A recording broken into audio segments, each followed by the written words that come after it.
प्यारे बच्चों, हम लोग हिंदी साहित्य का भक्ति काल पढ़ रहे हैं। भक्ति काल के अंतर्गत हमने राम काव्य परंपरा, सूफी काव्य परंपरा, संत काव्य परंपरा पढ़ ली है और आज हम पढ़ेंगे भक्ति कालीन कृष्ण काव्य धारा, कृष्ण काव्य परंपरा। भगवान विष्णु के अवतार कृष्ण को अपना इष्ट मानकर अपनी रचनाएं लिखने वाले कवियों की रचनाओं में क्या क्या खास बात है, क्या क्या विशेषताएं हैं, वह हम आज पढ़ेंगे। मैंने आपको बताया हुआ है कि भक्ति काल में दो धाराएं हुई, निर्गुण और सगुण। ईश्वर के निर्गुण रूप को मानने वाले और सगुण रूप को मानने वाले। सगुण रूप की आगे दो शाखाएं हैं, राम काव्य परंपरा और कृष्ण काव्य परंपरा। कुछ राम को अपना इष्ट मानकर भगवान राम के जीवन चरित्र को लेकर रचनाएं लिखी गई, वो राम काव्य परंपरा में आए। और जिन्होंने कृष्ण काव्य, कृष्ण भगवान कृष्ण की लीलाओं को आधार बनाकर अपनी रचनाएं लिखी, वो कृष्ण काव्य परंपरा में आए। भक्तिकालीन कृष्ण काव्य परंपरा ईश्वर के सगुण रूप की आराधना पर बल देती है। ईश्वर की सगुण रूप की आराधना किस तरह से होती है वह इसमें बताया गया है। इसके माध्यम से आप यह जानेंगे कि इसकी प्रमुख विशेषताएं क्या है। कृष्ण काव्य की रचना करने वाले लगभग सभी कवि किसी न किसी संप्रदाय से जुड़े हुए थे, अतः कृष्ण काव्य में एक रूपता का अभाव है, क्योंकि जो जिस संप्रदाय से जुड़ा था वह उसी संप्रदाय की जो पद्धति होती है उसके अनुसार ही रचनाएं लिखता है, तो एक रूपता नहीं है। पर एक रूपता वैसे नहीं है, लेकिन इसमें एक खास बात है कि इन्होंने कृष्ण की मनोहर लीलाओं का सुंदर चित्रण किया है। कृष्ण भक्त कवियों ने भक्ति भावना में प्रेम व माधुर्य भाव का समावेश करके जनता के लिए आकर्षक बनाया है। कृष्ण काव्य प्रेम से सराबोर है। इस आप कह सकते हो काव्य के जो कवि हैं उन सब ने जो रचनाएं लिखी है वे प्रेम से सराबोर है और आम जनता के लिए आकर्षक है। आम जनता को आप कह सकते हैं लौकिक प्रेम के माध्यम से अलौकिक प्रेम की प्रेरणा भी दी है, प्रेम करना सिखाया है, मानव मानव का प्रेम है और माधुर्य भाव है। इसलिए यह जो पद्धति है वह आम जनता के लिए बड़ी लोकप्रिय हुई है। प्रमुख विशेषताएं अब हम इसमें पढ़ेंगे। कृष्ण काव्य परंपरा की क्या क्या प्रमुख विशेषताएं हैं। सबसे पहली विशेषता है बेटा, क्योंकि कृष्ण काव्य है, कृष्ण लीला का बहुत सुंदर चित्रण किया है। और कृष्ण लीला में भी जो बाल लीला है, कृष्ण के बालक स्वरूप का जो चित्रण है वह हृदयग्राही है, हृदय स्पर्शी है। इन्होंने जो वात्सल्य रस है वह बहुत सुंदर लिखा है, रचा है। सूरदास जी के बारे में, जो कृष्ण काव्य धारा के प्रमुख कवि हैं, उनके बारे में तो यहाँ तक कहा जाता है कि वात्सल्य रस का ये कोना कोना झांक आए हैं और इतना आप कह सकते हैं सुंदर चित्रण किया है, हृदय स्पर्शी चित्रण किया है कि सूरदास का जो बाल लीला वर्णन है वैसा अब तक किसी भी कवि ने नहीं किया है, ऐसा कहा जाता है। बहुत सुंदर सुंदर रचनाएं हैं इनकी, जैसे कृष्ण जी को लेकर, माता यशोदा और कृष्ण के प्रेम को लेकर, कृष्ण की बाल सुलभ क्रीड़ाएं हैं, लीलाएं हैं, बहुत प्यारा चित्रण किया है। आइए कुछ पंक्तियां हम देखते हैं। मैंने आपको 2-3 उदाहरण दिए हैं, आप कोई तीनों भी ले सकते हैं, एक भी ले सकते हैं। कि मैया हो तो चंद खिलौनो नहीं, कि भगवान कृष्ण बाल हट दिखा रहे हैं कृष्ण का, कि माँ से जिद कर लेते हैं कि मैं वो कुछ नहीं लूंगा, मैं तो सिर्फ चांद खिलौना ही लूंगा, मुझे तो सिर्फ चांद ही ला करके दो। तो माता यशोदा जो है आंगन में परात भरकर, पानी की परात भरकर रखती है और चांद की पूरी परछाई पकड़ती है, कृष्ण उसको पकड़ने को मचलते हैं। इस तरह से बाल लीला है। यशोदा हरि पालने झुलावे, यशोदा मैया जो है भगवान कृष्ण को पालने में झुला रही है, कुछ गुनगुना रही है। इसमें से बहुत सुंदर इनके पद हैं जो गेय भी हैं, जो गाए भी जा सकते हैं। अब फिर कहते हैं कि जब कृष्ण चलने लगते हैं तो कान है चलत पग वही वही धरनी, जो दो पांव है धीरे धीरे करके कदम धरती पर रखते हैं, कभी गिर पड़ते हैं, फिर उठते हैं, कभी रोने लगते हैं, कभी हंसने लगते हैं। इस तरह से कृष्ण जो है चलना सीख रहे हैं। बाल सुलभ जो आप कह सकते हो लीला है कृष्ण की, बहुत सुंदर उसका चित्रण कृष्ण भक्त कवियों ने किया है। प्रेम लक्षण भक्ति है। प्रेम लक्षणा भक्ति जो है वह क्या है, कि जैसे कृष्ण और गोपियों का प्रेम है, कृष्ण और राधा का प्रेम है। जो गोपियां है वह कृष्ण से अटूट प्रेम करती है। वह शरीर से अपने, आप कह सकते हैं कि गृहस्थ का सारा कार्य करती रहती हैं, लेकिन उनका मन जो है वह कृष्ण में लगा रहता है। कृष्ण के प्रति जो गोपियों का प्रेम है उसके बारे में बहुत से कवियों ने, संतों ने यहाँ तक लिखा है कि जिस परमात्मा का ध्यान लगाने के लिए लोग वर्षों तपस्या करते हैं फिर भी सफलता नहीं होती, वही वह गोपियां हैं जो कृष्ण से अपना ध्यान हटा ही नहीं पाती है। उन्हें कहीं भी कुछ भी करे लेकिन उनमें उनका जो ध्यान है, उनका जो मन है वह कृष्ण में हमेशा रमा रहता है। तो देखिए उदाहरण हम लिखते हैं, मैंने आपको दो दो तीन तीन उदाहरण दिए हैं, जो आपको अच्छा लगे आप सारे भी ले सकते हैं, एक दो भी ले सकते हैं। कि मुरली मधुर बजाई श्याम, कृष्ण ने जो है बहुत सुंदर मुरली बजाई है। मन हरि लियो भवन नहीं भावे, व्याकुल ब्रज की पाम, अर्थात वनिताएं जो महिलाएं हैं, गोपियां हैं, वो व्याकुल हो उठी हैं, उनका मन कृष्ण के पास ही दौड़ने को कर रहा है। अब उनका मन जो है कृष्ण ने मुरली बजा करके हर लिया है और उन्हें भवन अर्थात अपना घर अच्छा नहीं लगता, भावे का अर्थ अच्छा नहीं लगता।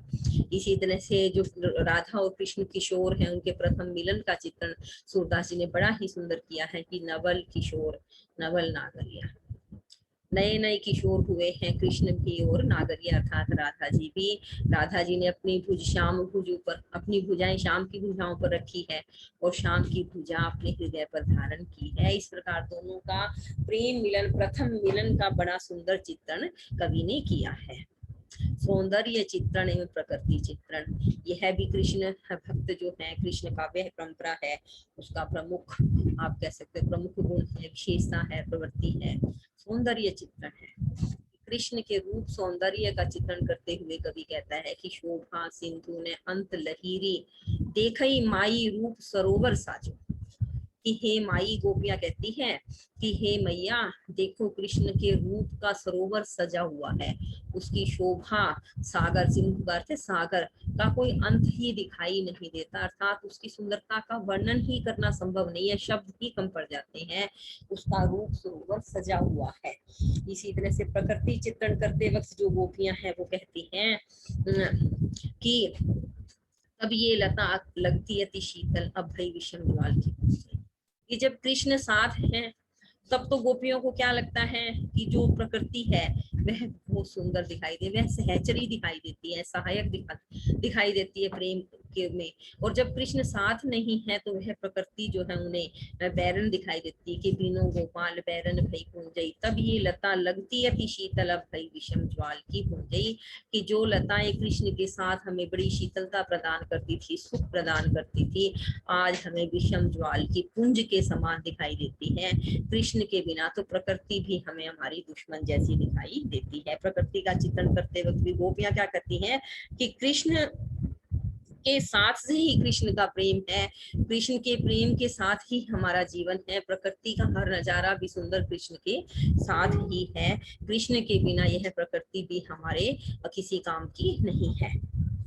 आगे क्या कहती है, रस योजना। देखिए कृष्ण काव्य में सभी रसों का समावेश है, पर प्रेम रस जो है वह प्रमुख है। और वात्सल्य रस तो कहते हैं कि कृष्ण काव्य की जो है एक आधार है। कृष्ण काव्य के अंदर जो बाल लीला का वर्णन किया गया है, जो सूरदास ने वात्सल्य रस बनाया है, ये इस वात्सल्य रस को नवरस के अतिरिक्त, नवरस जो काव्य के हैं उनके अतिरिक्त इसको रस को मान्यता दी गई है। क्या कहा जाता है कि कृष्ण काव्य में जो वात्सल्य रस है वह इतना हृदयग्राही है कि जब भी कोई उन पदों को पढ़ता सुनता है तो उसे ऐसा लगता है कि बालक कृष्ण हमारी गोद में समाये हैं। हर माता को अपनी संतान ईश्वर रूप, कृष्ण रूप दिखाई देती है, हर जगह अपने कृष्ण ही कृष्ण दिखाई देते हैं। क्या कहती है कि बाल दशा सुख निरखी जसोदा, पुनि पुनि नंद बुलावती, अचरा तर लई ढाकी, सूर के प्रभु को दूध। जब कृष्ण जो बाल क्रीड़ाएं कर रहे हैं, बाल सुलभ कभी चलते हैं, कभी रोने लगते हैं, कभी अपनी छाया को पकड़ने के लिए दौड़ते हैं, कभी जिद करते हैं, कभी माता की गोदी में आते हैं, कभी नीचे उतरते हैं। तो कहते हैं कि उन सब कृष्ण की लीलाओं का यशोदा मैया बड़ी सुंदर, बड़ा सुख अनुभव कर रही है, बड़े अच्छे से देख रही है, और बार बार नंद बाबा को इशारा कर करके बुलाती कि तुम भी आकर अपने पुत्र की सुख को देखो। जब हम सूरदास जी के ये पद पढ़ते हैं तो हमें लगता है कि वह दृश्य हमारी आंखों के सामने ही है, हम वो लीला खुद अपनी आंखों से देख रहे हैं। और सूरदास जी कहते हैं कि इस प्रकार माता यशोदा जो है अपने आंचल में ढक करके सूरदास के प्रभु को दूध पान कराती है, दूध पिलाती है। पांच लोग, माता और बच्चे के बीच में जो स्नेह है, जो वात्सल्य है, जो प्रेम है, उसका बड़ा ही सुंदर चित्रण किया गया है। और रस योजना के अंतर्गत जो श्रृंगार रस है, राधा कृष्ण के प्रेम का रस है, वह भी कूट कूट करके भरा हुआ है कि चित्तई राधा रति नागर हो। मूल का अर्थ है तरफ, रति का अर्थ है प्रेम से, नागर अर्थात कृष्ण।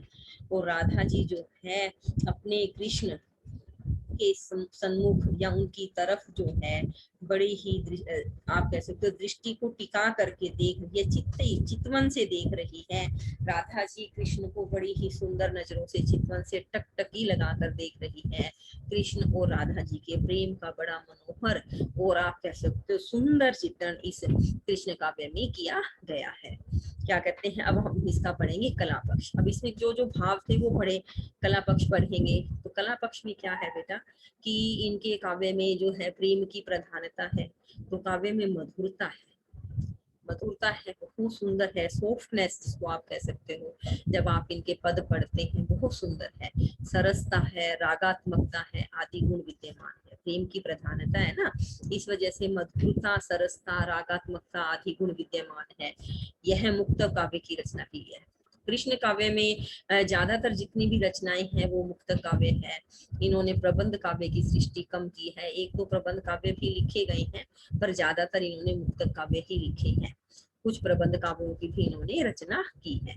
ब्रज भाषा का सुंदर है, ब्रज भाषा बहुत मीठी भाषा है, और लगभग सारा कृष्ण काव्य जो है वह ब्रज भाषा में ही लिखा गया है। बड़ा सुंदर प्रयोग है कृष्ण काव्य की कारण ही जो ब्रज भाषा है बहुत लंबे समय तक साहित्यिक भाषा के रूप में पहचान बनाकर रखे हुए है।